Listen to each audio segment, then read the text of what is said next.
Zeus, the king of the gods, sitting on his crumbling throne on Mount Olympus, watching his last temple get turned into a church, and he can't do a single thing about it. Wait, how do you kill something that's supposed to be immortal? The ancient Greeks had one rule about their gods.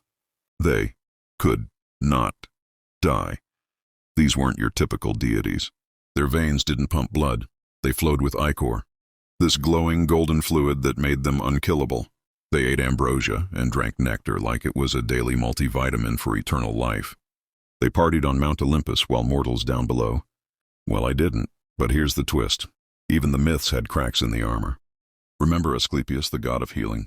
Zeus literally zapped him with a lightning bolt for bringing people back from the dead. Apparently, even gods can get fired, permanently. So if they're immortal, what exactly happened to them? Here's the thing, the Greek gods didn't die in some epic battle. There was no Ragnarok, no apocalypse, no final boss fight. They just faded. Think of it like this. Empires rise, empires fall, and so do the gods that hold them together. First, the Romans rolled in after conquering Greece and said, "Cool gods you got there. Mind if we rebrand them?" Zeus became Jupiter. Aphrodite became Venus. It was the ancient world's first hostile takeover. The gods survived, sure, but they lost their identity. Imagine being renamed by your new manager. Brutal, but the real death blow. Christianity. By the 4th century AD, Emperor Theodosius I basically said, pagan worship? Yeah, that's illegal now. Temples were torn down, repurposed, or straight up vandalized. Statues of Zeus were replaced with icons of saints.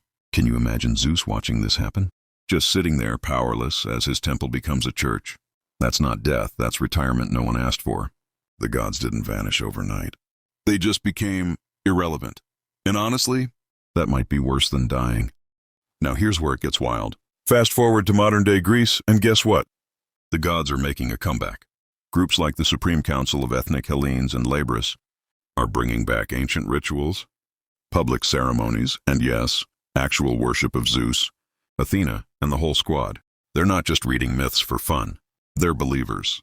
And get this, in 2023, the first ancient Greek temple in 1,700 years opened in Arcadia. Marble walls, golden ratios, friezes, pediments, the whole architectural flex. Hundreds of people showed up for the inauguration.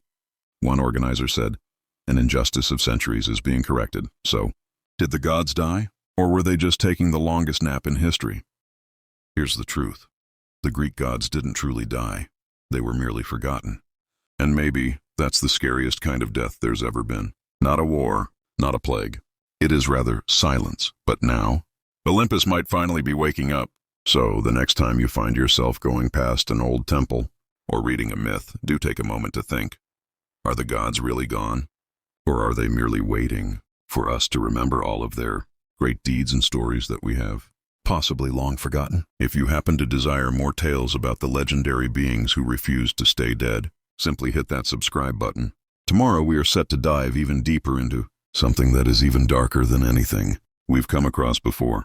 Trust me when I say you truly don't want to miss any of it.